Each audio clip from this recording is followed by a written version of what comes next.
दुनिया भर में लोग सवाल पूछ रहे हैं कि ये कैसे मालूम पड़ेगा कि जो वैक्सीन है वो सुरक्षित है या नहीं, सेफ है कि नहीं लगाने के लिए, क्योंकि अभी उसका ट्रायल तो हुआ है लेकिन लॉन्ग टर्म ट्रायल नहीं हुआ। अगर कोई लॉन्ग टर्म साइड इफेक्ट्स हैं इस वैक्सीन के तो वो तो पता ही नहीं चलेंगे, क्योंकि इतनी जल्दबाजी में इस वैक्सीन को बाजार में उतारा जा रहा है कि इसके दूरगामी परिणाम क्या होंगे इसका अंदाजा भी उन डॉक्टरों को भी नहीं, उन साइंटिस्ट को भी नहीं जो कि वैक्सीन के प्रोजेक्ट पर काम कर रहे हैं।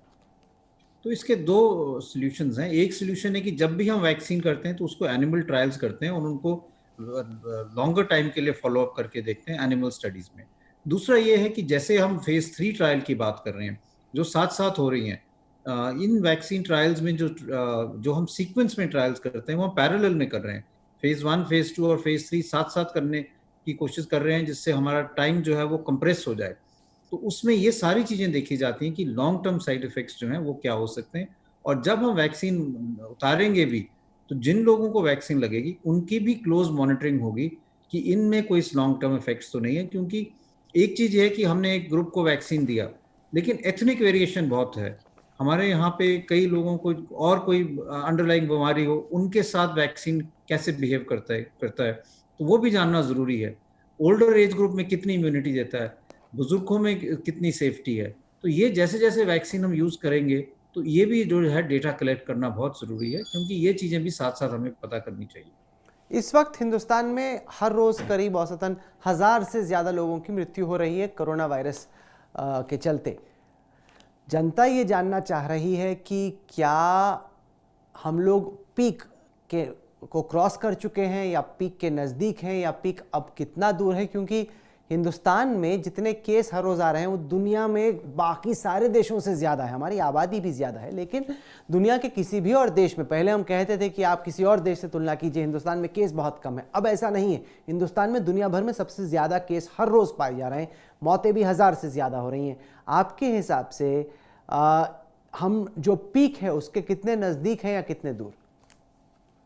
अगर हम ये देखें अभी हमारे जो केसेस हैं सबसे ज़्यादा हम देख रहे हैं, अगर हम केसेस पर मिलियन की बात करें या डेथ्स पर मिलियन पॉपुलेशन की बात करें तो वो रिलेटिवली कम है, लेकिन एब्सोल्यूट नंबर्स में सबसे ज़्यादा केसेस भारत से ही हैं, और वो इसलिए क्योंकि हमारी जनसंख्या इतनी ज़्यादा है।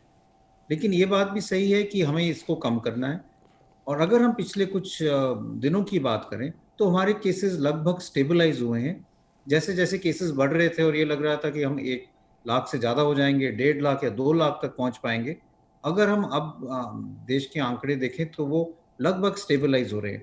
अगर ये स्टेबिलिटी कुछ और दिन रहती है, हफ्ता 2 हफ्ते तक रहती है, तो तब हम थोड़ा सा कॉन्फिडेंटली ये कह सकते हैं कि हो सकता है कि हम कर्व हमारा फ्लैटन हो गया है और अब हम पीक हमारा आ चुका है और हम आस्ते आस्ते केसेस कम होने लगेंगे।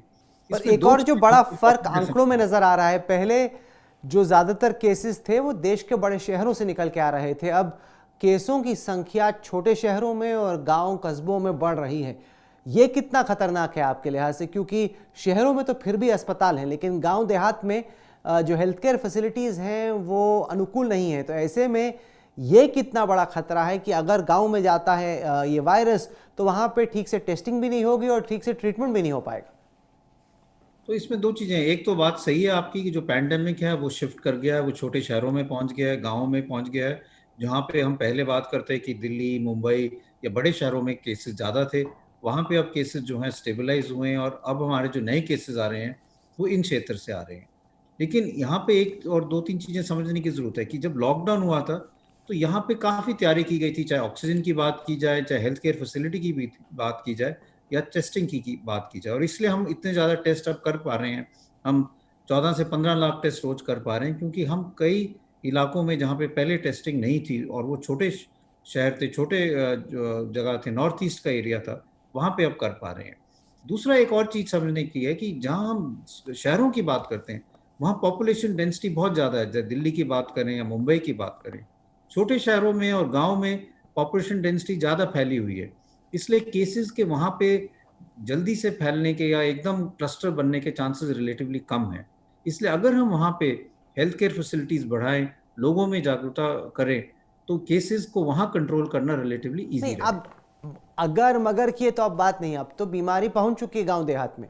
और हकीकत यह है कि अभी मैं उत्तराखंड के कुछ गांवों से निकल रहा था, वहां मैंने देखा कि लोगों में उतनी जागरूकता नहीं है। मास्क जो कि बड़े शहरों में कम से कम फिर भी लोग लगा के घूमते हैं या उनको थोड़ा तो आइडिया है, वहाँ पे ऐसी ज़िंदगी थी सामान्य तौर पे कि लोगों को मालूम ही नहीं था या एहसास ही नहीं था या उनको फ़र्क नहीं पड़ रहा था या चिंता ही नहीं थी कि उनको मास्क लगा के घूमना है, उस तरह की अवेयरनेस नहीं थी। तो ये जो आप हेल्थ केयर फैसिलिटी बनाएंगे, जागरूकता लाएंगे, अब तो काफ़ी लेट नहीं हो गया है सबके लिए? नहीं नहीं, ये तो ऑलरेडी हो चुका है। अब मैं जो कह रहा हूँ कि ये जो चीजें की थी ये लॉकडाउन के दौरान हो गई थी, लेकिन ये आपकी बात सही है कि लोगों को अवेयरनेस बढ़ाने की जरूरत है। हम आप फोन की बात करें तो जब भी आप फोन नंबर करते हैं आपको मैसेज आता है कि आपको क्या क्या चीजें करनी चाहिए। हम टीवी पे देखें या हम और एडवर्टीजमेंट्स देखें, सब जगह कोविड अप्रोप्रिएट बिहेवियर की बात की जाती है। लेकिन लोगों को इसमें अपनी अपनी रोल भी समझना चाहिए, क्योंकि अगर हम किसी को कहें कि आप मास्क लगाएं और आप जब भी बाहर जाएं तो मास्क लगाएं, फिजिकल डिस्टेंसिंग करें, तो उनको वो प्रॉपरली स्टेप एक्सेप्ट भी करना चाहिए, चाहे वो शहर हो, चाहे वो गांव हो, चाहे वो और कोई इलाका हो। तो ये जो बिहेवियर है इसको हमें ज़्यादा एग्रेसिवली प्रमोट करने की ज़रूरत है। अगर हम लॉकडाउन के इनिशियल डेज की बात करें तब ये सारा बिहेवियर बहुत अच्छा रहा था, लोग बिल्कुल ध्यान से बाहर जाते थे, फिजिकल डिस्टेंसिंग रखते थे और मास्क सबने लगाया था। लेकिन अब जैसे जैसे 6-7 महीने हो गए हैं पैंडेमिक को, तो लोगों में भी थोड़ा सा सुस्ती आ गई है, थोड़ा सा फ्रस्ट्रेशन हो गई है, और हमें फिर से लोगों में ये री एनर्जाइज करना है उनको कि ये बिहेवियर बहुत ज़रूरी है अगर हमें इस पैंडेमिक में केसेस कम करने हैं।